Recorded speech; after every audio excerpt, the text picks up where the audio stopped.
সৈকতের মুখে আলোর কথা শুনে সাগর আলোর দিকে তাকায়। তারপর পা থেকে মাথা পর্যন্ত আলোকে খুঁটিয়ে খুঁটিয়ে দেখে। সাগরের দৃষ্টি দেখে আলো নিজের ওড়না ঠিক করে নেয়। আলোকে দেখে সাগর একটা পৈশাসিক হাসি দেয়। না, শামীমের টেস্ট বরাবরই বেশ ভালো, সত্যি ভীষণ সুন্দর। সৈকত বলল। সেদিন কি মাইটাই না মেরেছে আমাকে। সাগর সৈকতের দিকে তাকিয়ে বলে। নেশা করছিস তুই? আচ্ছা এখন শোন, যেটা চাচ্ছিস সেটা ভুলেও করিস না। সামিন জিন্দা করব, দিয়ে দেব। আমি ওকে চিনি, ওদের ছেড়ে দে, প্রতিশোধ পরে নেওয়া যাবে। সৈকত খেপে গিয়ে বলে। না, আজ একটা হেস্তনেস্ত করবে তুমি। আমার ভাইয়া এত বিতু জানতাম না। তারপর আলোর দিকে তাকিয়ে বলে। তুই এখন আমার আর আমার ভাইয়ার পা ধরবি, নাকে খত দিবি, তারপর তোদের সারবো। আমি যদি এসব কিছু না করি? তাহলে তোর বান্ধবী আর বান্ধবীর বয়ফ্রেন্ড চুমাচাটির ভিডিও ইন্টারনেটে ছেড়ে দেব। আলো মুখটা শুকনো হয়ে যায়। হিয়া কাঁদতে শুরু করে। অয়ন ভীত চোখে তাকিয়ে আছে সৈকতের দিকে। সাগর সৈকতে হাত টেনে নিয়ে ওপাশ নিয়ে যায়। ধমকে সুরে বলে। মাথা ঠান্ডা কর, ওই সামিন যে সে কেউ না। কি করব? ওর বউকে এমনি এমনি ছেড়ে দেব? তুমি ওর থেকে প্রতিশোধ চাও না? চাই, এভাবে না, এভাবে ফেসে যাব, সময় আসুক। তারপর নিজের ফোনটা বের করে সাগর বলতে থাকে। যা হয়েছে এই পর্যন্ত, আজ শুধু স্বামীনকে একটু ভয় দেখাই, ওর বউকে কিছু করিস না, ঠিক আছে? সৈকত চুপ করে থাকে। সাগর আলোর দিকে আরও একবার তাকে শামীমের নাম্বারে ফোন লাগায়। ও পাশ থেকে শামীম ফোনটা রিসিভ করতেই সাগর বলে ওঠে। Shamim, yes sir. ফোন দিয়েছিস কেন আমাকে? তোর একটা জিনিস আমার কাছে এসে নিয়ে যাবি না? মানে কি বলতে চাইছিস? তোর বউ আমার কাছে এসছে, নিয়ে যা এসে। মুখ সামলে কথা বল। বিশ্বাস হয় না? শোন, তোর বউয়ের গলায় একটা চমৎকার তিল আছে দেখলাম, তুই তো ভালো করে জানিস সে কথা। শামীম উঠে দাঁড়ায়। সাগর বলতে থাকে। আধা ঘন্টার মধ্যে দিঘির পার এসে নিয়ে যা, নয়তো উল্টো পাল্টা কিছু হয়ে গেলে আমার দোষ দিবি না। আর হ্যাঁ, টুটা সাউন্ড করবি না কোনো। ফোন কেটে দিয়ে শামীম পার্টি অফিস থেকে বেরিয়ে সোজা গাড়িতে উঠে গাড়ি স্টার্ট দেয়। তার মাথা কাজ করছে না। আলু থাবা মেরে সৈকতের ফোনটা নিয়ে ইয়ার ভিডিওটা ডিলিট করতে চেষ্টা করে। সৈকত ফোনটা নিয়ে যেতে যায়। সাগর আলোকে দেখতে থাকে। শামীমের বউ একেবারে শামীমের মতোই খ্যাপা খ্যাপা মেয়েরা সাগরকে বরাবরই মুগ্ধ করে। সৈকত চেঁচিয়ে ওঠে। তোর বিষ কমবে না, তাই না? রিয়াদ এসে পেছন থেকে আলোকে ধরে হাত থেকে ফোন নিয়ে নেয়। রিয়াদের স্পর্শ পেয়ে আলো প্রচণ্ড ক্ষেপে গিয়ে ঘুরে রিয়াদের তলপেটে খানিকটা নিচে লাথি বসিয়ে দেয়। বিকট চিৎকার দিয়ে রিয়াদ বসে পড়ে। তারপরও ঘুমাতে থাকে। সাগর হতবাক হয়ে তাকিয়ে আছে আলোর দিকে। সৈকত বলে। দেখছো ভাইয়া, তেজ দেখছো? আলো সৈকতের দিকে তাকিয়ে বলে। ফোন দে কুত্তা। আগে আমার স্বামী আসুক। আলুর দিকে তাকিয়ে সাগর ঠান্ডা গলায় বলে। 30 মিনিটের রাস্তা 10 মিনিটে পার করেছে। দিঘির পাড়ে গাড়ি থামিয়ে দ্রুত পায়ে শামীম এগিয়ে যায়। সে তার নার্ভ ঠান্ডা রাখার চেষ্টা করছে। সাগর শামীমকে দেখে একটি পৈশাচিক হাসি দেয়। শামীম এগিয়ে গিয়ে দাঁতে দাঁত চেপে বলে।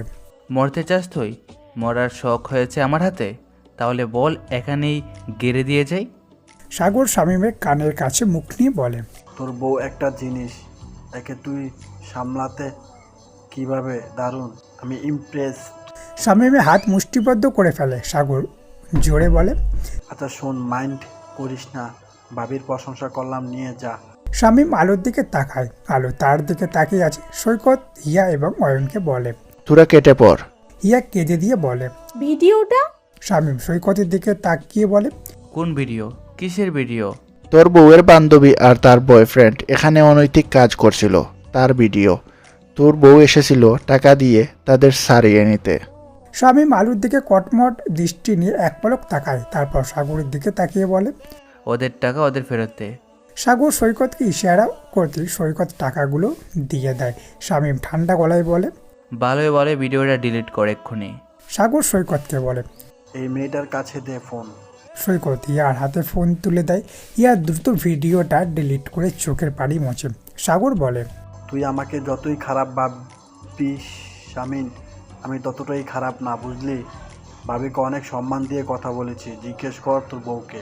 শামীম সাগরের সাথে কোনো কথা না বলে ঠান্ডা গলায় আলোকে বলে। তোমরা তিনজন গাড়িতে ওঠো। আমরা যেতে পারবো। আমি বলছি গাড়িতে উঠো, বেয়াদব মেয়ে। বিকট শব্দে চেঁচিয়ে ওঠে শামীম। তার চিৎকারে যেন সবার কানে তালা লেগে যায়। হিয়া অয়ন ভয় পেয়ে গাড়ির দিকে এগিয়ে যায়। আলো ঠাই দাঁড়িয়ে থাকে। শামীম সাগরের দিকে তাকিয়ে বলে, তোর বাইকে সাবধান করে দে, ও অনেক বার বেড়েছে। একদিন দেখবি খবরের হেডলাইনে আসবে পুলিশের সাথে বন্দুক যুদ্ধে সাবেক মেয়র শমশের ভূঁইয়ার ছোট ছেলে সৈকত ভূঁইয়া নিহত, এবং সেই ব্যবস্থাও আমি করব। সাগর শামীমের দিকে তাকিয়ে থাকে। শামীম ওদের দৃষ্টি উপেক্ষা করে আলোর কাছে গিয়ে খপ করে আলোর হাত ধরে ফেলে। তারপর আলোকে টানতে টানতে গাড়ির কাছে নিয়ে গিয়ে গাড়ির দরজা খুলে বসিয়ে দেয় শামীমের সিটে।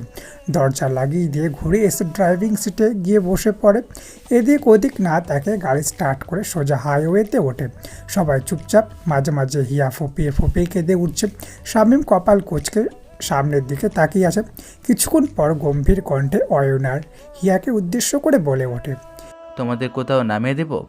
রেডিও কলোনির মোড়ে ভাইয়া। শামীম হিয়ার উদ্দেশ্য করে বলে, শুরুতেই আমাকে ফোন দিলে পারতে, এতটা সাফার করতে হতো না। হিয়ার কান্নার বেগ বাড়ছে। অয়ন হিয়াকে সান্ত্বনা দেওয়ার জন্য তার হাতের উপর একটা হাত রাখে। হিয়া অয়নের হাতটা ছাড়িয়ে দিয়ে চেঁচিয়ে বলে ওঠে, ছবি না আমাকে, ভিতর ডিম কোথাকার, আরেকটু হলেই আমি দম আটকে মরে যেতাম। অয়ন বেলুনের মতো চুপসে যায়। শামীম আর চোখে আলোর দিকে এক পলক তাকিয়ে আবার সামনের দিকে তাকায়। আলো ভাবশীলভাবে বসে আছে চুপচাপ। রেডিও কলোনি মোড়ে এসে শামীম গাড়ি থামিয়ে দেয়। অয়ন হিয়াকে নিয়ে নেমে পড়ে। শামীমের গাড়ি আবার চলতে শুরু করে। দুজন চুপচাপ। কিছু দূর যেতেই একটা নির্জন জায়গা দেখে শামীম ব্রেক কষিয়ে দেয়। আলো মাথা ঘুরিয়ে শামীমের দিকে তাকায়। আলোর দিকে না তাকিয়ে শামীম গম্ভীর কণ্ঠে বলে, যেখানে ঝামেলা সেখানে আলো, নাকি যেখানে আলো সেখানে ঝামেলা? মাথার গিলু কি বাসায় রেখে এসেছ? কমন সেন্স নেই? একা একা চলে যাচ্ছ ড্রাগ অ্যাডিক্টদের কাছে কোনো রকম প্রোটেকশন ছাড়া। নিজেকে কি ভাবো তুমি? আমি নিজেকে একটা মানুষ ভাবি।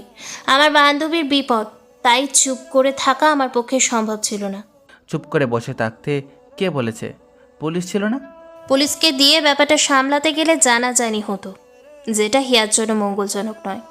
আর পুলিশের ওপর আমার ভরসাও নেই, নয়তো কবেই আপনার নামে কমপ্লেন করতে থানায় ছুটতাম। শামীম আলোর দিকে তাকায়। আলো কিছুক্ষণ চুপ করে থেকে বলে, আপনি আমাকে এতটা ব্রেনলেস মনে করেন? আমি কি আহাম্মক নাকি একা একা চলে যাব নেশাখোরদের কাছে? আমার ইজ্জতের ভয় আছে। আমি লোক ঠিক করে রেখে গিয়েছিলাম, তারা চলে যেত সময় মতো। শামীম অবাক হয়ে বলে, কোন লোক? এমন সময় আলোর ফোন বেজে ওঠে। আলো ফোনটা রিসিভ করে কানে ধরে বলে, হ্যাঁ শেফালি আপু, না আসতে হবে না আপনাদের, আমরা ঠিক আছি। হ্যাঁ বাড়ি যাচ্ছি। ফোন কেটে দেয় আলো। শামীম বলে, শেফালিকে? আমার সাথে কাজ করে, তৃতীয় লিঙ্কের আপু। ও সময় মতো ওর পুরো গ্যাং নিয়ে চলে আসতো, উল্টো ওই সৈকতের ইজ্জত লুট করে নিয়ে যেত আজ। শামীম আলোর দিকে তাকিয়ে আছে। সে অনেক কষ্টে তার হাসি চাপিয়ে রেখেছে আলোর কথা শুনে। আলো শামীমের দিকে তাকায়। শামীম মুখ ঘুরিয়ে নেয়। তারপর কিছুক্ষণ পর স্বাভাবিক গলায় বলে, বেশ বুদ্ধিমতী তুমি, ভালো লাগলো। তা নিজে ওখানে কি কি করেছিলে? ওই সৈকতের চামচাটা ওভাবে কাতরাচ্ছিল কেন? কোথাও মেরেছ ওর? জায়গা মতো। ঠান্ডা গলায় বলে আলো। শামীম হতভম্ব হয়ে আলোর দিকে তাকিয়ে থাকে। তারপর বলে ওঠে, তুমি সত্যি অমানবিক। আলো চুপ করে থাকে। শামীম বলতে থাকে, তোমার কেরাতে দেখা হলো না। এত অ্যাগ্রেসিভ তুমি আমার বেলায় কখনো হওনি। আমার সৌভাগ্য। আমাকে ভয় পেতে বুঝি? আমি ওদের থেকে ভয়ঙ্কর। হ্যাঁ, কারণ ওরা কেউ আমার ভাইদের গলায় ছুরি ধরেনি, তাই আমার মনোবল ভাঙেনি। শামীম আলোকে দেখতে থাকে। কপালের কাছে চুলগুলো এলোমেলো হয়ে আছে মেয়েটার। মুখটা লাল হয়ে আছে। গায়ের ওড়নাটা চাদরের মতো করে জড়িয়ে রেখেছে। মেয়েটার এই ব্যাপারটা শামীমের বেশ পছন্দ। শাড়ি কিংবা সালোয়ার কামিজ যাই পরুক না কেন খুবই শালীনভাবে পরবে। শরীরে ভাঁজ সম্পর্কে অবগত হওয়ার সাথে কোনো পুরুষের নেই।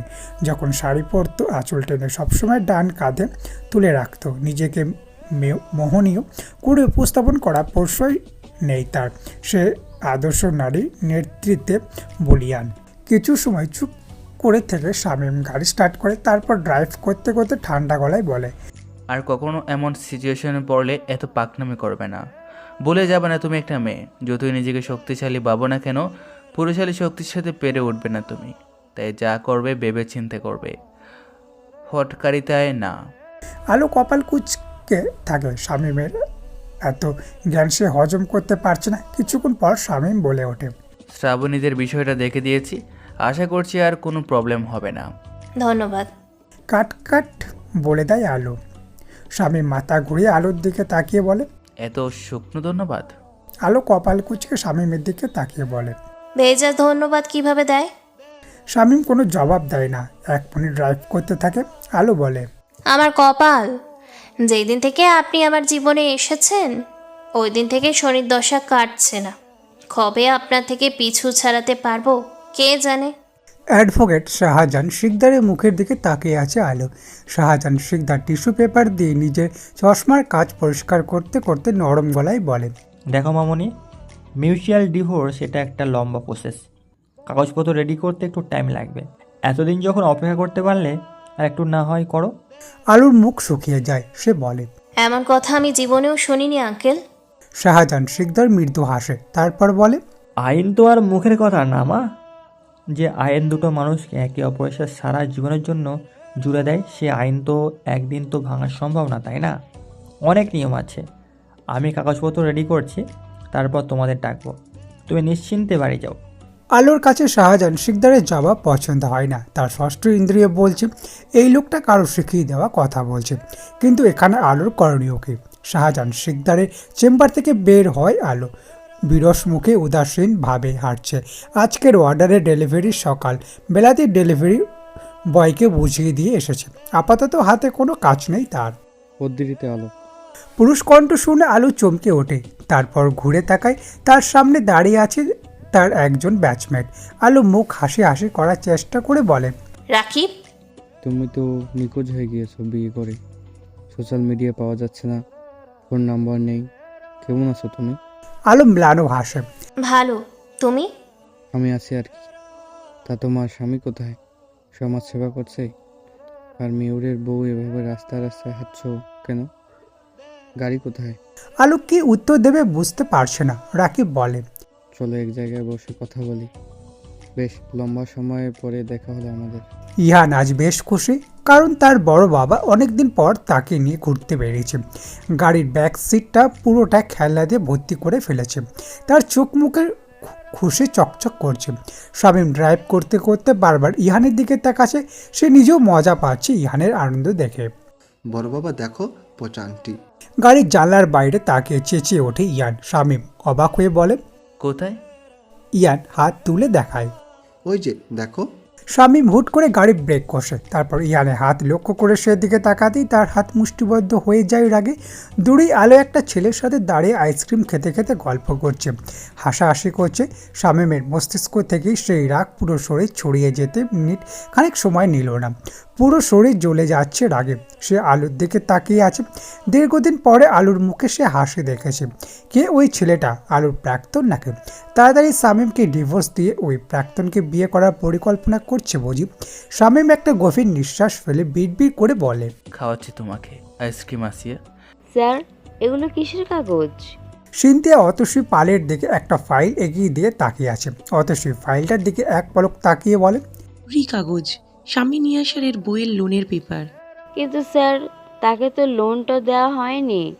তার পরিবর্তে একজন দিনমজুরের মেয়ে পেয়েছে। জানি, কাগজগুলো রাখো। প্রত্যেক সপ্তাহে আদ্রিতা আলো লোন পরিশোধ করতে এলে তার সই আর টাকাটা রেখে দেবে। সিনথিয়া হাঁ হয়ে থাকে। স্যার, আমি কিন্তু কিছু বুঝতে পারছি না। স্যার, মির্জা আমাদের মাধ্যমে তার স্ত্রীকে টাকা দিচ্ছেন। এসব কথা তার স্ত্রীকে জানতে নিষেধ করেছে। তাই তার স্ত্রী লোনের টাকা ভেবে প্রত্যেক সপ্তাহে টাকা পরিশোধ করতে এলে টাকাটা চুপচাপ রেখে দেবে। ইয়াসের মির্জার ওনার বইয়ের নামে একটা অ্যাকাউন্ট খুলেছে, সেখানে টাকা ট্রান্সফার করতে হবে। সিনথিয়ার মাথায় কিছুই ঢুকছে না। সে হতভম্ব হয়ে বলে, স্যার, হচ্ছে কি আসলে? আমাদের কাজ কি এখন মিথ্যাচার করা? এটা তো ধোঁকাবাজি এক প্রকার। ধোঁকাবাজি কোথায়? স্ত্রীর প্রতি স্বামীর ভালোবাসা দেখলে না? এখন দেখছো কোথায়? এখন যাও, নিজের মুখ বন্ধ রাখো। আমাদের এজেন্সির আইনের ঝামেলা যেভাবে শামীম ইয়াসমিন মির্জা সামলায়, তেমনি আর এই ঝামেলাটাও একটু সামলে দাও। আর হ্যাঁ, নতুন এমপ্লয়ি দুটোকে বলে দিও তারা যাতে গন্ডগোল না করে। ছাদে সবাই চুলের তেলের কাঁচা মাল গুছিয়ে নিচ্ছে। আজ শুধু এক্সপেরিমেন্ট হবে। আলো একপাশে একটা চেয়ারে বসে আছে চুপচাপ। আজও হিয়া আসেনি, অনেকটাই ভয় পেয়ে গেছিল সেদিন। ফোনে বলেছে গায়ে জ্বর এসেছে। শেফালি আর বিউটি হাতে হাতে সবটা গুছিয়ে নিচ্ছে। সানজিদা বড় একটা স্টোভের উপর বৃহৎ আকারের একটা কড়াই রেখে আলুর দিকে তাকিয়ে বলে, মাত্র 4 দিন ডেলিভারি দিয়েছি আচার, এখনই বেশ ভালো ভালো রিভিউ পাচ্ছি। আমার মতে আচারটা নিয়ে এগোনোই ঠিক হবে। তেল নিয়ে এগোতে রিস্ক আছে। বিজনেসে রিস্ক না নিলে এগোনো যায় না সঞ্জিদা আপু, আমাদেরকে রিস্কটা নিতেই হবে। শেফালি আর বিউটি আলোর কথায় সায় দেয়। এমন সময় আজান আসে। আলো আজানের দিকে তাকিয়ে মজার ছলে বলে, যখন তখন আমাদের ফ্যাক্টরিতে ঢুকবি না। আমাদের প্রোডাক্টের সিক্রেট ইনগ্রিডিয়েন্টস সম্পর্কে আমরা কাউকে জানাতে চাই না। আপু, নিচে একজন ডেলিভারি বয় এসেছে। Delivery boy? আলো অবাক হয়ে যায়, তারপর বলে, আমাদের সব অর্ডার তো হাতে পেয়েছি, আবার কি? তা তো জানি না আপু, তুমি নিজে এসেই দেখো। আলো গায়ে ওড়না চড়ি নিয়ে সিঁড়ি বেয়ে নিচে নামে। দেখতে পায় সদর দরজার কাছে একজন লোক দাঁড়িয়ে আছে। আলো জিজ্ঞাসু দৃষ্টিতে তাকিয়ে লোকটার দিকে বলে, কিসের পার্সেল? আর পার্সেল কোথায়? মুখ থেকে মাস্ক খুলে ফেলে লোকটা। ম্যাম, গেটের বাইরে। আলো কিছু বুঝতে পারছে না। লোকটা বলে, আসুন দেখে নিয়ে যান। আলো লোকটার পিছু পিছু চাই। গেটের বাইরে বিশাল বড় একটা আইসক্রিমের ভ্যান দাঁড়িয়ে আছে। আলো হতভম্ব হয়ে যায়। লোকটি বলে, আপনার হাজবেন্ড আপনার জন্য পাঠিয়েছে। আলো এদিক ওদিক তাকায়, তার মুখে কোনো কথা আসছে না। এমন সময় আলোর ফোন বেজে ওঠে। শামীমের নাম্বার থেকে ফোন। আলো ফোনটা রিসিভ করে কানে ধরতেই ও পাশ থেকে শামীম বলে, পার্সেল পেয়েছো? এখন যত ইচ্ছে তত আইসক্রিম খাবে বাড়িতে বসে বসে। বাইরে ছেলেদের সাথে রাস্তায় বসে হা হা হি করা, আইসক্রিম হাতে তাদের গায়ে সমুদ্রের ঢেউয়ের মতো আছড়ে পড়া, এসব আর যেন করতে না দেখি। ওসব বেহায়াপনা আমার সাথে ডিভোর্স হয়ে গেলে করবে। যতদিন কাগজে কলমে তুমি আমার বউ, আমি যদি দেখি আমার বউ ভ্রষ্টাচারী হচ্ছে, তাহলে উল্টোপাল্টা কিছু করে দিতে এই ফেরাউনের হাত কাঁপবে না আসিয়া। শামীম ফোন কেটে দেয়। আলো পাথরের মতো দাঁড়িয়ে থাকে। পাশ থেকে লোকটি বলে, ম্যাম আমি আসি। আলো শুকনো মুখে আইসক্রিমের ভ্যানটার দিকে তাকিয়ে থাকে। পিছন থেকে শেফালি বলে, করবে কি এখন? আইসক্রিমের ব্যবসাও শুরু করবে তুমি?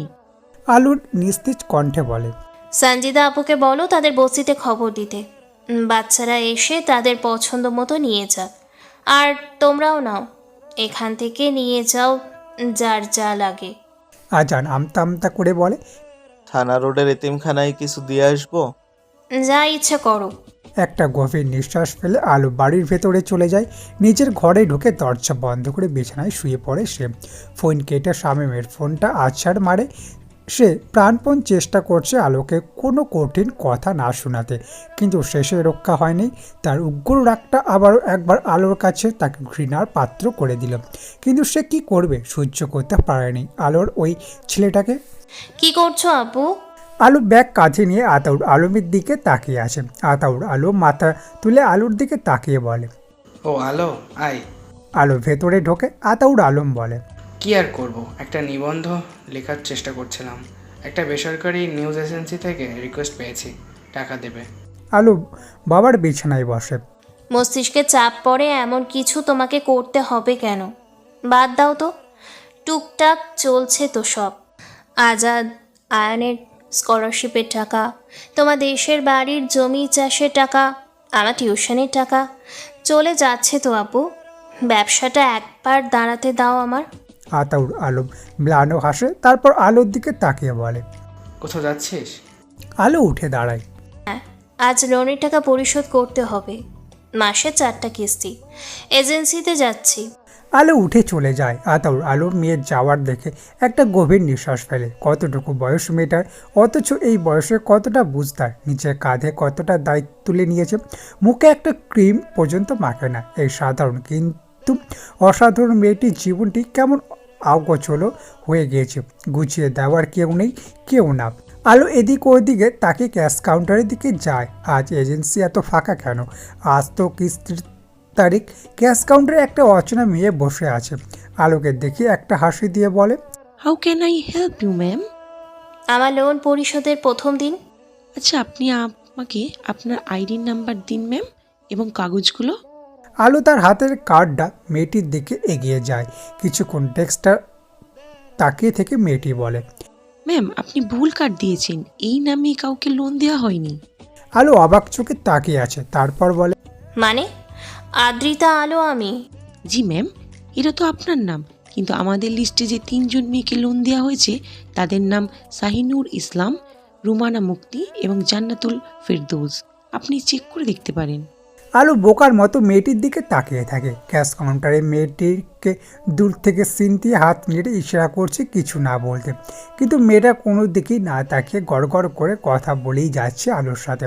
আলো অসহায়ের মতো একবার হাতের ফাইল, একবার টাকা, একবার ক্যাশ কাউন্টারে মেয়েটার দিকে তাকাচ্ছে। ভাই, একটা গান শুনবেন?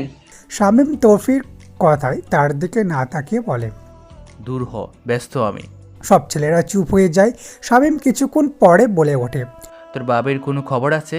জি, আজ সকালে দেখলাম কোথাও যাওয়ার জন্য রিক্সা ঠিক করছে। রিক্সাওয়ালার সাথে রিক্সা ভাড়া নিয়ে 10 মিনিট ঝগড়া করলো। রিক্সাওয়ালা 30 টাকা ভাড়া চাচ্ছিল, কিন্তু ভাবি 25 টাকার উপরে 1 টাকাও দেবে না। সব ছেলেরা হেসে ফেলে। শামীম রাগী দৃষ্টিতে ওদের দিকে তাকিয়ে বলে, হাসার কি আছে, সব কটাকে ছড় মারবো। কতটা হিসেবেই আমার বউ দেখেছিস? এমন মেয়েই তো সংসারের উন্নতি করে। আমি আমার বউকে নিয়ে গর্ব করি। সবাই চুপ হয়ে যায়।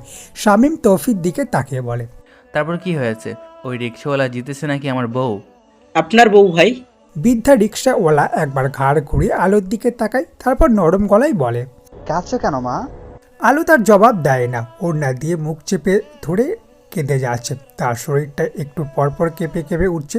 রিক্সাওয়ালা আমতা আমতা করে বলে, কোথায় নামাই দিমু মা? আলো কান্না থামানোর বৃথা চেষ্টা করে বলে, সামিন ইয়াসারের পার্টি অফিসে। শামীম চেয়ার থেকে উঠে দাঁড়ায়। এখন তাকে বের হতে হবে। তার দলের ছেলেরাও শামীমের দেখা দেখি উঠে দাঁড়ায়। এমন সময় সবুজের ফোন আসে। শামীম ফোনটা রিসিভ করতেই সবুজ বলে, ফোনটা রাখার সাথে সাথেই দরজা ঠেলে আলো ভেতরে ঢোকে। শামীম আলোর দিকে তাকিয়ে আছে। আলোর প্রায় ছুটে গিয়ে শামীমের শার্টের কলার ধরে। আর কতবার আপনি আমাকে অসম্মান করবেন ইয়াসার মির্জা? গলা দিয়ে কথা বের হচ্ছে না আলোর, সে হাঁপাচ্ছে। শামীম নরম গলায় বলে, কি হয়েছে আলো? আমি কখন তোমাকে অসম্মান করলাম? নাটক বাজলো। জুতো মেরে গরু দান করা হচ্ছে। খুব টাকা আপনার, তাই না? সেটাই দেখাচ্ছেন সবখানে। আমাকে ধোকার মাধ্যমে টাকা দেওয়ার অধিকার আপনাকে কে দিয়েছে? বলুন, কে দিয়েছে? শামীম ঘামতে থাকে। আলো জেনে গিয়েছে সবটা। এখন এই জেদি মেয়েটাকে সে কিভাবে সামলাবে। আলো আবারও কলার ধরে। সাহস কি করে হয় আমাকে ছোট করার, দয়া করার? শামীম আলোর নরম ছোট্ট দুইটো হাত তার কলার থেকে সরিয়ে দিয়ে নিজের হাতের মধ্যেই নিয়ে আলোর চোখের দিকে তাকায়। নরম গলায় বলে ওঠে, সরি আলো, আমি তো সবটা ঠিকঠাক করতে চেয়েছি তোমার লাইফের। আলো চেঁচিয়ে ওঠে, কি ঠিক করতে পেরেছেন?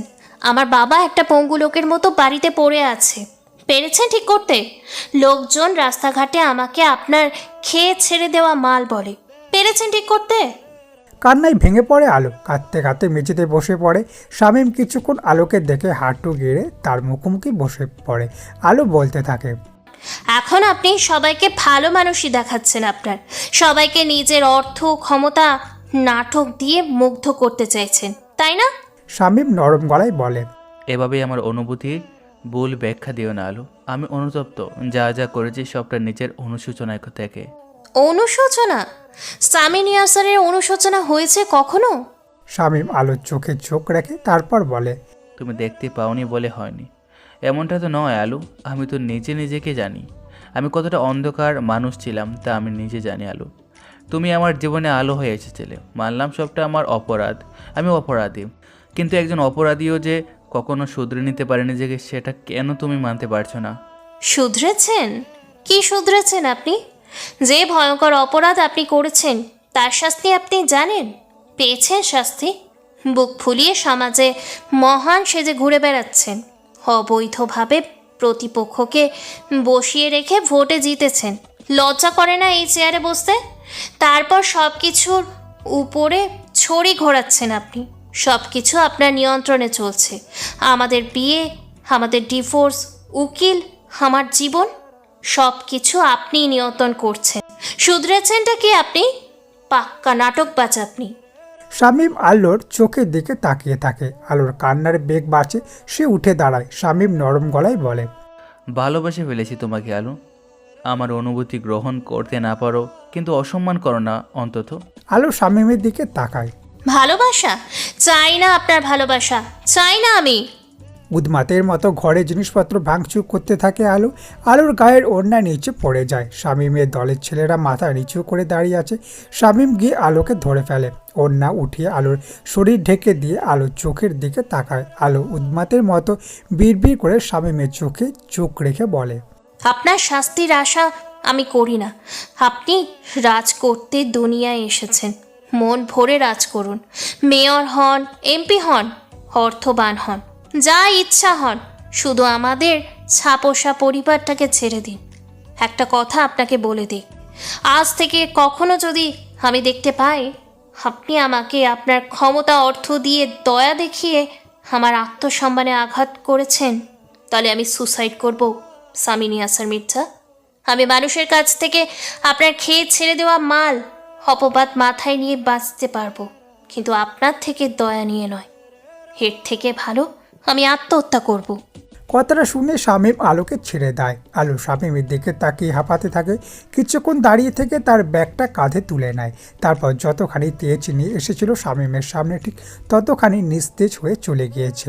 শামীম দাঁড়িয়ে থেকে তার ছেলেদের মুখের দিকে তাকায়। সবাই মাথা নিচু করে দাঁড়িয়ে আছে। কিছুক্ষণ পরে নিস্তেজ কণ্ঠে বলে ওঠে, শেষমেশ ওই আসিয়া ফেরাউনকে ডুবিয়ে ছাড়ল রে রাহাত। বেশি রাত হয়নি। গলির রাস্তায় এখনো বড় ট্র্যাক চলছে। রিক্সায় বেল বাজাতে আলো মাথা তুলে উঠে বসতে চায়, কিন্তু পারে না। মাথা ভার হয়ে আছে তার।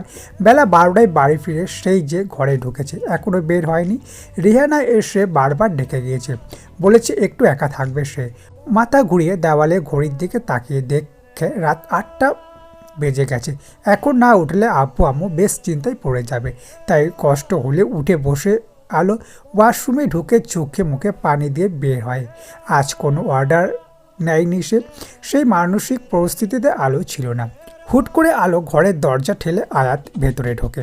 আলো মাথা ঘুরিয়ে আয়াতের দিকে তাকায়। কিছু জিজ্ঞাসা করার আগেই আয়াত হাঁপাতে হাঁপাতে বলে, আপু, ইয়াসার ভাইয়া। আলো কপাল কুঁচকে ফেলে। আয়াত বলতে থাকে, শীঘ্রই বসার ঘরে এসো। আলো দ্রুত পায়ে হেঁটে বসার ঘরে যায়। বসার ঘরে আতাউর আলম, রেহানা আজান দাঁড়িয়ে টিভির স্ক্রিনে তাকিয়ে আছে। আলো তাদের থেকে চোখ সরিয়ে টিভির দিকে তাকাতেই থমকে যায়। একটা লোকাল চ্যানেলে খবর, হেডলাইনের দিকে একদৃষ্টি তাকিয়ে আছে সে। নবনির্বাচিত তরুণ মেয়ে শামীম ইয়াসার মির্জা তার পদত্যাগপত্র জমা দিয়েছেন। সংবাদ পাঠিকা বলতে থাকে, আজ সন্ধ্যা 6টা নাগাদ তিনি নিজের বাসভবনে বাসা সাংবাদিকের কাছে বিষয়টি নিশ্চিত করেছেন। আরও খবরটা শুনে টিভির স্ক্রিনে একদৃষ্টি তাকিয়ে থাকে। স্ক্রিনে একটু পরপর শামীম ইয়াসের একটি শুভ্র পাঞ্জাবির ওপর মুজিব কোট পরা হাস্যোজ্জ্বল ছবি দেখানো হচ্ছে। আলো কিছু বুঝতে পারছে না বিষয়টা। সে তার আব্বু আম্মুর দিকে তাকাচ্ছে। টিভির রিমোট হাতে নিয়ে সে পরপর কয়েকটা চ্যানেল পাল্টাতে থাকে। প্রত্যেকটা লোকাল চ্যানেলেরই একই খবর। একটি চ্যানেলে দেখাচ্ছে জনগণের প্রতিক্রিয়া। সবাই শামীমের এমন সিদ্ধান্তে মেনে নিতে নারাজ। দলের ছেলেগুলো চেঁচিয়ে চেঁচিয়ে কিছু একটা বলছে। আলো টিভি অফ করে দেয়। কলিং বেল বেজে ওঠে। আজান গিয়ে দরজা খুলে দিতে ঈশিতা আর ঋতু ভেতরে ঢোকে। ঋতু কাঁদছে। ঈশিতা এসে আলোর মুখোমুখি দাঁড়িয়ে কাঁপা কাঁপা গলায় কান্না আটকে রেখে বলে ওঠে, ভাইয়া পুলিশ কাস্টাডিতে আলো সে সব কিছুর জবানবন্দি দিয়ে আত্মসমর্পণ করেছে পুলিশের কাছে। আলো বোকার মতো ঈশিতার দিকে তাকিয়ে আছে। ঋতু ফুপিয়ে ফুপিয়ে কাঁদছে। তারপর ধরা গলায় বলে ওঠে, তুমি জিতে গেলে ভাবি। আলো চুপ করে ঋতুর মুখের দিকে তাকিয়ে থাকে। হঠাৎ তার ফোন বেজে ওঠে। ফোনের স্ক্রিনে একটা নাম্বার দেখে সে বুঝে যায় ওটা কার নাম্বার। রিসিভ করে কানে ধরতেই ও পাশ থেকে ইসমাম বলে ওঠে, থানা নতুন অফিসার সমীর দত্ত শামীমের দিকে কটমট দৃষ্টি দিয়ে তাকিয়ে আছেন। কয়েক মুহূর্ত পরে গম্ভীর কণ্ঠে বলে ওঠেন, বাড়াবাড়ি করছিস সামিন। বাড়াবাড়ি তুই করছিস সামির। একজন দায়িত্ববান পুলিশ অফিসার হয়ে নিজের দায়িত্ব পালনে অনীহা দেখাচ্ছিস। কনস্টেবলকে বল আমাকে লক আপে দিতে। ভাইয়ের পাশ থেকে ইলহাম মির্জা চেঁচিয়ে ওঠে। হোয়াট আর ইউ ডুইং ভাইয়া? পাগল হয়েছো তুমি? বাবা ওদিকে অসুস্থ হয়ে পড়ছে, এসব শুনলে তো শেষ হয়ে যাবে। বাবার অবস্থা ভালো নেই ভাইয়া। পাগল কেন হব? অন্যায় করেছিস, শাস্তি পাওয়া উচিত। ইলহাম ভাইয়ের মুখের দিকে তাকিয়ে থাকে। সমীর দত্ত মাথা ঠান্ডা রেখে বলে, আচ্ছা বুঝলাম, শুরু থেকে বল আবার, কি করেছিস তুই ওই মেয়েটার সাথে? শামীম খেপে গিয়ে বলে, কতবার বলবো আমি ওকে কিডন্যাপ করেছি, জোরপূর্বক বিয়ে করে ওকে জিম্মি করে রেখেছি এবং ওর পরিবারের লোকজনকে মেরে ফেলার হুমকি দিয়েছি। এখন আমাকে অ্যারেস্ট কর। বুঝলাম, তো তুই এসব যার সাথে করেছিস সে কোথায়? কমপ্লেন কোথায়? প্রমাণ কোথায়? কিসের ভিত্তিতে আমি তোকে অ্যারেস্ট করব? আমি কি থানায় এসে তোর সাথে মশকরা করেছি এত রাতে? আমি নিজে স্বীকার করেছি সবটা, সেটা কি যথেষ্ট নয়? ওসি সমীর দত্ত শামীমের দিকে তাকিয়ে থাকে। ইলহাম অসহায়ের মতো তার বড় ভাইকে দেখছে। থানার বাইরে শোরগোলের আওয়াজ শোনা যাচ্ছে। শামীমের দলের ছেলেরা সবাই থানার বাইরে থেকে শামীমের সাথে যোগাযোগ করার চেষ্টা করছে। শামীমের সেদিকে কোনো ভ্রুক্ষেপ নেই। সমীর বেল টিপে একজন কনস্টেবলকে ডাকে। কনস্টেবল এসে দাঁড়াতেই সমীর বলেন, বাইরে কি হচ্ছে? স্যার, ইয়াচ্ছার মির্জার ছেলেরা। শামীম চুপচাপ বসে আছে, তার দৃষ্টি টেবিলের উপর একটা পেপার ওয়েট নিবদ্ধ। সমীর শামীমের দিকে তাকিয়ে বলে, তুই যা করতে চাচ্ছিস তাতে তোর পুরো লাইফ, তোর রাজনীতির লাইফ জাস্ট ধ্বংস হয়ে যাবে। তুই কি বুঝতে পারছিস না? পদত্যাগ পত্র জমা দিয়েছি। রাজনৈতিক লাইফ বলে তো আর কিছু নেই আমার। আর লাইফের কথা যদি বলিস, ওটা এমনিতেই নষ্ট। ইলহাম আকুতির সুরে বলে ওঠে। ভাইয়া কেন এমন পাগলামি করছো? শামীমের কোনো জবাব না দিয়ে সমীরের চোখে চোখ রেখে বলে, অ্যারেস্ট কর আমাকে। আলো ফোনটা কানে ধরে চুপ করে থাকে। ও পাশ থেকে ইসমাম বলে ওঠে, অদ্রিতা, ভাইয়া আমাদের জন্য কতটা ইম্পর্টেন্ট তা তুমি নিশ্চয়ই এতদিনে বুঝতে পেরেছো। তো আমি কি করব ইসমাম? আমি তো কখনো কমপ্লেন করিনি। তোমার ভাই নিজে থেকে এসব করছে। সেটাই আদ্রিতা, ভাইয়া নিজে থেকেই করছে। আলো কিছুক্ষণ চুপ করে থেকে বলে, তোমরা আমার সাথে এমন কেন করছো ইসমাম? তোমাদের পরিবারের সবার মুখের দিকে তাকালে মনে হয় আসল অপরাধী আমি, তোমার ভাইয়া নয়। আমার অন্যায়টা কি? অপরাধ কি আমার বলো? অপরাধ করনি এমনটা তো নয় অদ্রিতা। ভাইয়াকে ভুল বুঝে চর মেরেছ, হেনস্থা করেছ একজন মানুষ। আলো অবাক হয়ে ইসমামের কথা শুনে বলে, তার জন্য কি আমি যথেষ্ট শাস্তি পাইনি ইসমাম? তোমার ভাইয়া নিজের হাতে আমাকে শাস্তি দিয়েছে। আমি তার পা ধরেছি, তুমি জানো। সেই দিন তোমাকে বলিনি সেই সব কথা। শাস্তি যথেষ্ট পেয়েছি। উল্টো আমার বাবা যা করেনি তার জন্য আমার জীবনটা নষ্ট করে দিয়েছে তোমার ভাই। ইসমাম কিছুক্ষণ চুপ করে থাকে, তারপর বলে, আমার পরিবারের প্রত্যেকটা মানুষের ভালো থাকা ওই মানুষটার সাথে জড়িয়ে আছে অদ্রিতা। প্রত্যেকটা মানুষের খুশি ওই মানুষটার উপর নির্ভর করে। এখন তুমি কি করবে সেটা তোমার বিবেচনা। অন্যায় আবদার বলো বা যাই বলো, মনে হলো তোমাকে বলতে পারি তাই বললাম। আর হ্যাঁ, আমি তোমাকে অপরাধী বলছি না অদ্রিতা, কোনো অবস্থাতেই না। আমার শুধু আমার ভাইয়ার জন্য কষ্ট হচ্ছে, যেমনটা তোমার জন্য হতো। ইসমাম ফোন কেটে দেয়। আলো ঘর থেকে বেরিয়ে বসার ঘরের দিকে যায়। ঋতু সোফায় বসে আছে, শাড়ির আঁচল দিয়ে চোখের পানি মুছছে। আলুর দিকে তাকিয়ে বলে, দয়া করো ভাবি, নিজের ভাইয়েদের ভালোবাসা স্নেহ আমি পাইনি, ওই মানুষটা দিয়েছে আমাকে সেই সব।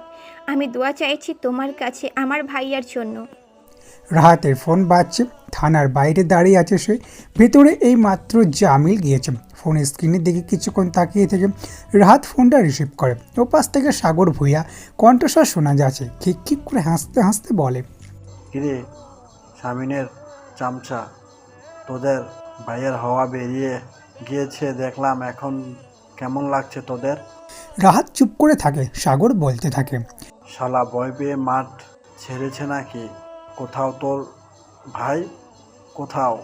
রাহাত এদিক ওদিক তাকিয়ে গলার স্বর নিচু করে দাঁত খিচিয়ে বলে, শোন শুয়োরের বাচ্চা, হাতি বাঁচলেও লাখ টাকা, মরলেও লাখ টাকা, তুই এত উড়িস না। আচ্ছা তাই নাকি? তাহলে? টুট টুট শব্দ করে। রাহাত ফোন কেটে দিয়ে দাঁড়িয়ে থাকে। ফুয়াদ থানার সামনে বাইক দাঁড় করে এগিয়ে যায়। রাহাত বলে, ভেতরে আছে, জেদ ধরে বসে আছে, কারো কোনো কথা শুনছে না, আপনি তাড়াতাড়ি যান ভাই। জামিল শামীমের হাত ধরে রেখেছে, উৎকণ্ঠা নিয়ে বলে, ভাই সাংবাদিক এসে ভিড় করেছে, প্লিজ ভাই আপনি আপনি চলেন এখান থেকে, দোহাই লাগে আপনি চলেন। তোর বউ অসুস্থ, বাড়িতে যা জামিল। গম্ভীর কণ্ঠে বলে শামীম। সমীর শামীমের দিকে তাকিয়ে থাকে। ফুয়াদ ছুটে এসে শামীমকে ধরে ঝাঁকুনি দিয়ে বলে, কি কি শুরু করেছিস এসব? শেষ করছি সবটা। নিস্তেজ কণ্ঠে জবাব দেয় শামীম। তারপর সমীরের দিকে তাকিয়ে বলে, অ্যারেস্ট মি। বাড়াবাড়ি করছিস শামিন। ফুয়াদ চেঁচিয়ে ওঠে।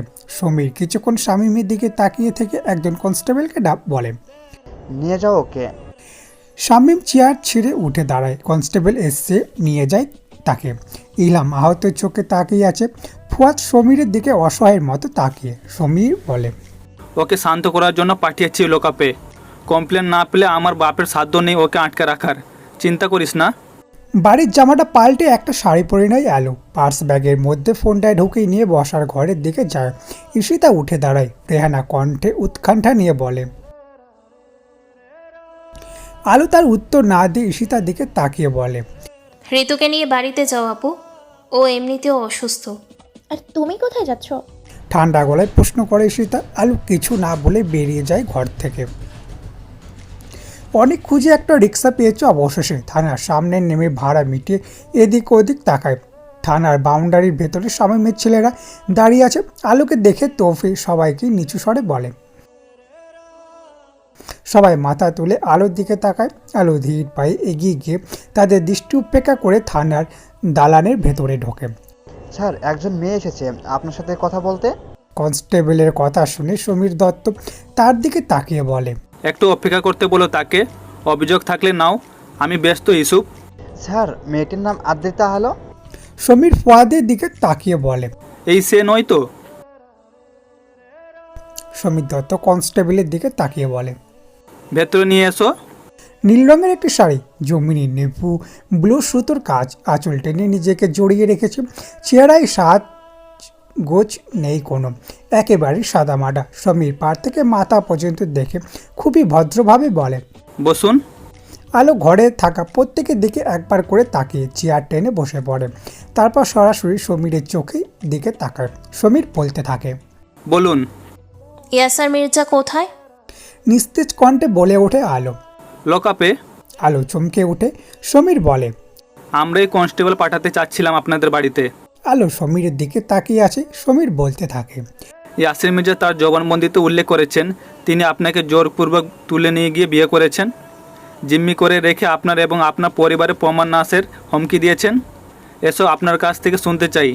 এসব ঘটনা যদি সত্যি হয় তাহলে আমরা ব্যবস্থা নিয়ে ইয়াসির মির্জা সর্বোচ্চ শাস্তি ব্যবস্থা করব। আপনি নির্ভয়ে বলুন। আলো মাথা ঘুরিয়ে ফুয়াদের দিকে তাকায়। ফুয়াদ অসহায়ের মতো তার দিকে তাকিয়ে আছে। সমীর বলে, বলুন, তিনি আপনাকে জোরপূর্বক বিয়ে করেছেন, কিডন্যাপ করেছেন আপনাকে? আলো কিছুক্ষণ চুপচাপ বসে থেকে অপুষ্ট স্বরে বলে, না। কোনো শারীরিক মানসিক আঘাত করেছেন কিংবা আপনার শ্লীলতাহানির চেষ্টা? আলো মাথা নাড়ায়। উনি যা যা বলেছেন সবটা মিথ্যা। আলো মাথা নাড়ে অপুষ্ট স্বরে বলে ওঠে, জি। ওসি সমীর দত্ত আলোর দিকে তাকিয়ে আছে। কিছুক্ষণ পর বলে ওঠে, লিখিত বয়ান দিন। আলো একটা কাগজে বয়ান লিখে নিচে সই করে দেয়। তারপর কাগজটা সমীর দত্তর দিকে এগিয়ে দিয়ে নিচু স্বরে বলে, আমি একটু ইয়াসার মির্জানের সাথে দেখা করতে চাই। সমীর দত্ত একজন কনস্টেবলের দিকে তাকায়। কনস্টেবল আলোকে উদ্দেশ্য করে বলে, আসুন আমার সাথে। হার্টের রিং পরানো। চেন্নাই গিয়ে প্রত্যেক 6 মাস অন্তর চেক আপ করতে হয়। একটু আধটু চাপ পড়লেই অবস্থা খুবই খারাপ হয়ে যায়। বিছানায় শুয়ে শুয়ে ছেলের জন্য দুশ্চিন্তা করছে ইমতিয়াজ মির্জা। কাজের মেয়ে দুটো বাড়িতে আর কেউ নেই। শারীরিক অবস্থায় ক্রমেই অবনীত হচ্ছে। এই মুহূর্তে যদি কিছু একটা হয়ে যায় তাহলে কেউ টেরও পাবে না। হঠাৎ খুবই ভয় হাতে থাকে ইমতিয়াজ মির্জা। তার সময় কি তাহলে শেষ? কিন্তু সে এভাবে ছেলে মেয়ের মুখ না দেখে মরতে চায় না, কখনোই না। নিচু গলায় সিতারাকে ডাকতে থাকে। সিতারা এসে দরজার বাইরে দাঁড়িয়ে বলে, ওই দিকের কোনো খবর পেলে কিছু কি জানাচ্ছে না কোনো? পোনা এসে দাঁড়ায়। ইমতিয়াজ মির্জার বিছানার কাছে দাঁড়িয়ে বলে, খবর পাইছি ভাইজান, আপনি এত উতলা হবেন না। সিয়াম বাবার কিচ্ছু হবে না। দুজনই মুখোমুখি দাঁড়িয়ে আছে, মাঝখানে লোহার শিকল। শামীম আলোর পা থেকে মাথা পর্যন্ত একবার দেখে, তারপর চোখ সরিয়ে নিয়ে চুপ করে থাকে। আলো শীতল চোখে শামীমের দিকে কিছুক্ষণ তাকিয়ে থেকে একটা শির ধরে বলে ওঠে, খুব ভালো লাগছে আপনাকে এখানে দেখতে, এটাই আপনার উপযুক্ত স্থান। শামীম চুপ। আলো বলতে থাকে, কি ভেবেছেন আপনি দয়া শুধু আপনিই দেখাতে পারেন? খুব সুপারিয়রিটি কমপ্লেক্সে ভোগেন তাই না? নিজেই সর্বে সর্বা, আপনিই সব কিছুর নিয়ন্ত্রক এটাই ভাবেন? সবার প্রতি দয়া দেখানোর ক্ষমতা রাখেন। আজ আমি আপনার প্রতি দয়া দেখালাম ইয়াসার মির্জা। এই আলো নামের মেয়েটার দয়ায় এই যাত্রায় আপনি বেঁচে গেলেন। শামীম আলোর দিকে তাকিয়ে ঠান্ডা গলায় বলে, কেন দেখিয়েছো দয়া? কেন দেখিয়েছি? আপনার বোনের জন্য, আপনার বাবার জন্য, আপনার ভাইদের জন্য, আপনার ভাইয়ের বউ এবং ভাইপোর জন্য। আমারও একটা পরিবার আছে, তাই আমি আপনার পরিবারের ভোগান্তি চাইনি। ন্যূনতম হলেও তো 2 বছর জেলে পৌঁছে মরতেন। আমি আপনার মতো নির্দয় না, যে বাবা মায়ের বুক থেকে সন্তান কেড়ে নিয়ে জিম্মি করে রাখে। আপনার বাবা হার্টের সিরিয়াস পেশেন্ট, তাই দয়া দেখিয়েছি। শামীম চুপ করে থাকে। আলো বলতে থাকে, অবশ্যই এসব আমি এমনি এমনি করিনি।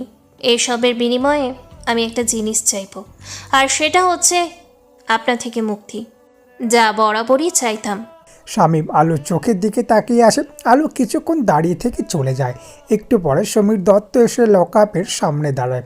একজন কনস্টেবল লকআপের তালা খুলতে বলে। সমীর দত্ত বলে, ইচ্ছা করছে আইনের লোককে বিভ্রান্ত করার অপরাধে তোর নামে চার্জ লাগিয়ে দিই, কিন্তু তোর এই মাসুম চেহারাটা দেখে মায়া হচ্ছে। শামীম চুপ করে দাঁড়িয়ে থাকে। সমীর বলে, ভাবি সুন্দরী তোর পাশে মানিয়েছে। শামীম লকআপ থেকে বের হয়। সমীর দত্ত বলে, প্রবলেম কি খুলে বল, ত্যাগপত্র জমা দিচ্ছিস কেন? পাগলামি করিস না কেন? স্যার স্যার একজন কনস্টেবল তড়িঘড়ি করে ছুটে আসে।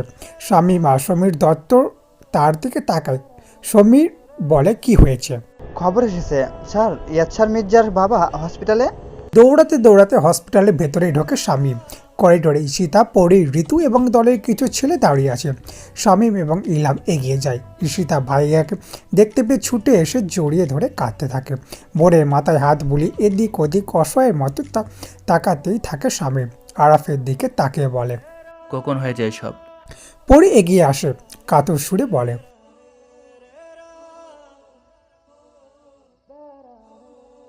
শামীম ঈশিতাকে সরিয়ে দিয়ে এগিয়ে যায়। ইলহাম তার পিছু পিছু যায়। কেবিন থেকে ডক্টর বের হয়ে এদিকে আসে। শামীম কিছু জিজ্ঞাসা করার আগেই ডক্টর নরম গলায় বলে ওঠে। শামীম ডক্টরের দিকে বোকার মতো তাকিয়ে থাকে। এমন সময় ধপ করে শব্দ হয়।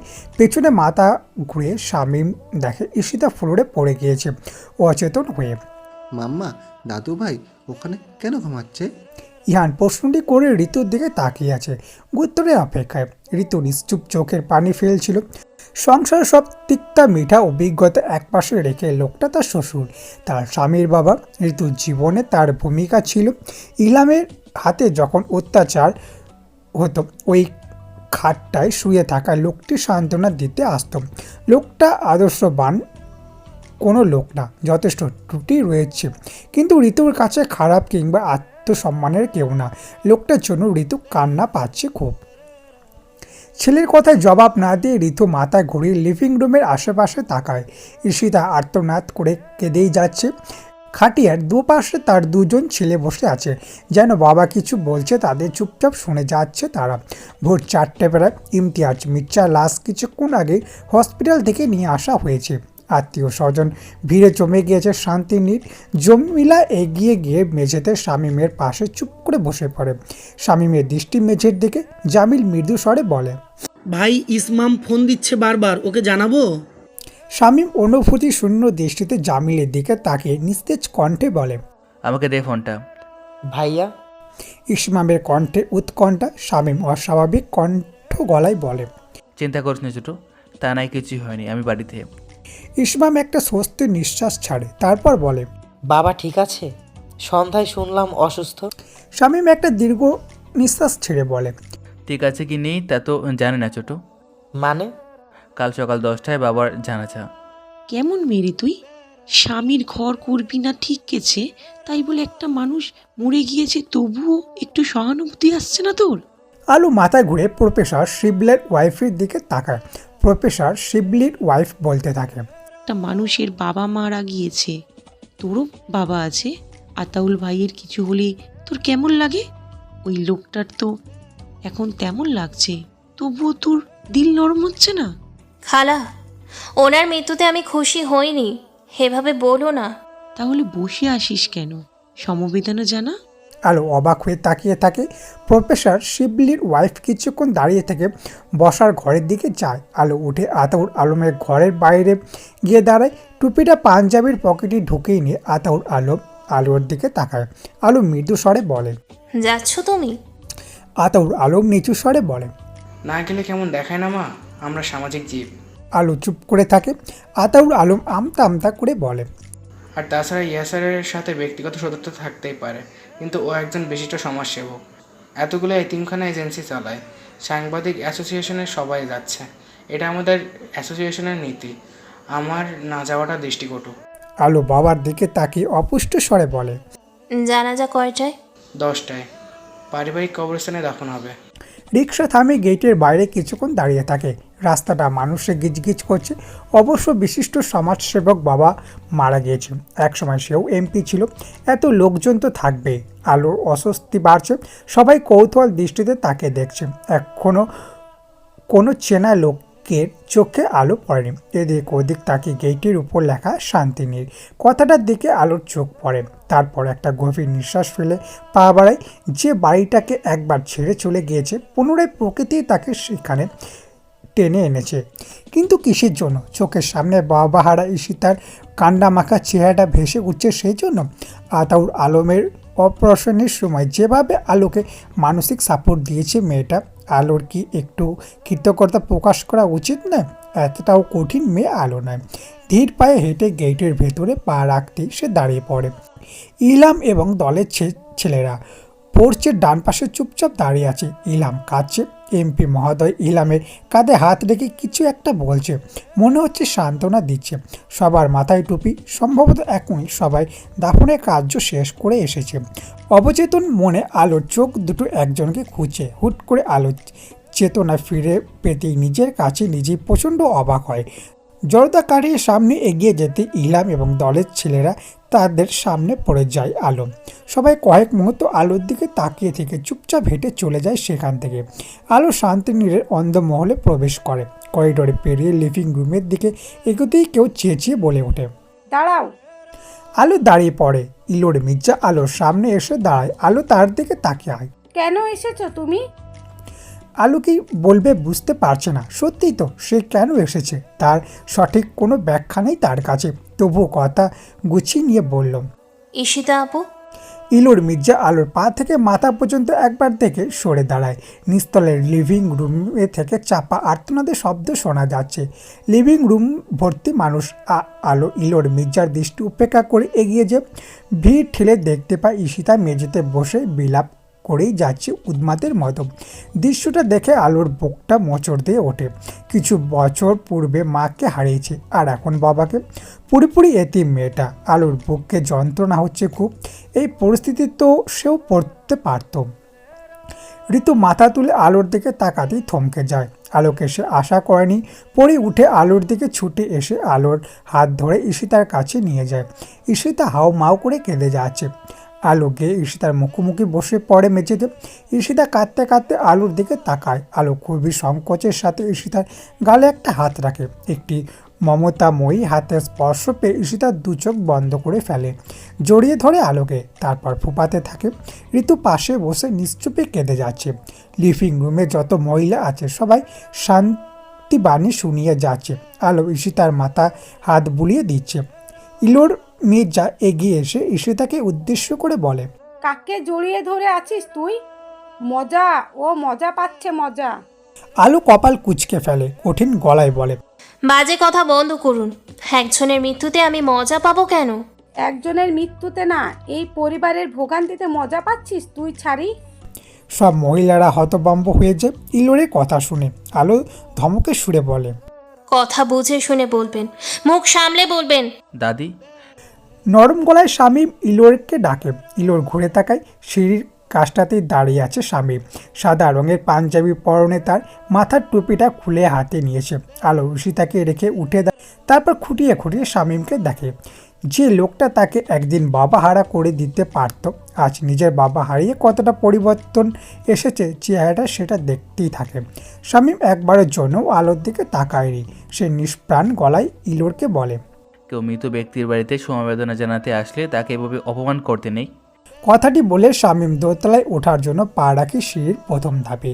পেছন থেকে আলো বলে ওঠে, দাঁড়ান। শামীম দাঁড়িয়ে পড়ে, কিন্তু আলোর দিকে ঘুরে তাকায় না। আলো এগিয়ে এসে শামীমের পেছনে দাঁড়িয়ে বলতে থাকে, জানি এই সময়ে এসব কথা বলা উচিত না, তবুও বাধ্য হয়ে বলছি। আমার দাদুর দেয়া একটা চেন বিক্রি করে এই টাকা নিয়ে এসেছি আমি। টাকাগুলো নিয়ে আমাকে ঋণ মুক্ত করুন। ঋতুর কাছে দিয়ে যাও, টাকা গোনার পরিস্থিতিতে আমি নেই। অপুষ্ট স্বরে বলে শামীম। আলো বলতে থাকে, জানি এই সময় এইসব কথা আপনাকে বলা ঠিক হচ্ছে না। আচ্ছা, একটা কথা বলুন তো, আপনার বাবার মৃত্যুটা কি কোনোভাবে আমার জন্য হয়েছে? আমি দায়ী? শামীম নিচু স্বরে কিন্তু তেজি কণ্ঠে বলে, মোটেই না, অবান্তর কথা।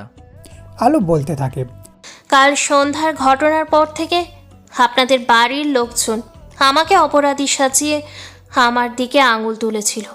অপরাধী তার অপরাধ স্বীকার করে স্বেচ্ছায় শাস্তি পেতে গেল, সেই জন্য ভিকটিমকে দোষী সাব্যস্ত করা হলো। কেন সে অপরাধীকে আটকাচ্ছে না? সেটা কি উচিত ছিল? উচিত হয়নি, ওদের পক্ষ থেকে ক্ষমা চাইছি। আজ আমি এখানে ঈশিতা আপুকে সমবেদনা জানাতে এসেছি, সেটা কি ভুল হয়েছে? ভুল হয়নি, তুমি মহৎ। তাহলে আপনার বাড়ির লোকজন এভাবে কেন অপমান করবে, যেন আমি একজন অপরাধী, যেখানে আমার কখনো কোনো দোষই ছিল না? আপনি যা করেছেন তার বিনিময়ে অতটুকু রিয়্যাক্ট করা কি স্বাভাবিক না আমার? ঠান্ডা মাথায় বলুন। স্বাভাবিক। তাহলে সবাই বারবার আমাকে দোষারোপ করছে কেন, যেন আমি সর্বনাশী? শামীম ওদিকে ফিরে স্বাভাবিক গলায় বলে, দাদি বিদ্যা মানুষ, তাই এমন করেছে। দাদির হয়ে আমি ক্ষমা চাইছি। সমবেদনা জানানো হয়ে গেলে তুমি বাড়ি চলে যাও। কোনো কিছুতে তোমার কোনো দোষ নেই, তুমি নির্দোষ ছিলে, আছো এবং আমার কাছে বরাবর নির্দোষ থাকবে। আলো শামীমের মাথার দিকে তাকিয়ে থাকে। শামীম একবারের জন্য আলোর দিকে না তাকিয়ে সিঁড়ি বেয়ে উপরে চলে যায়।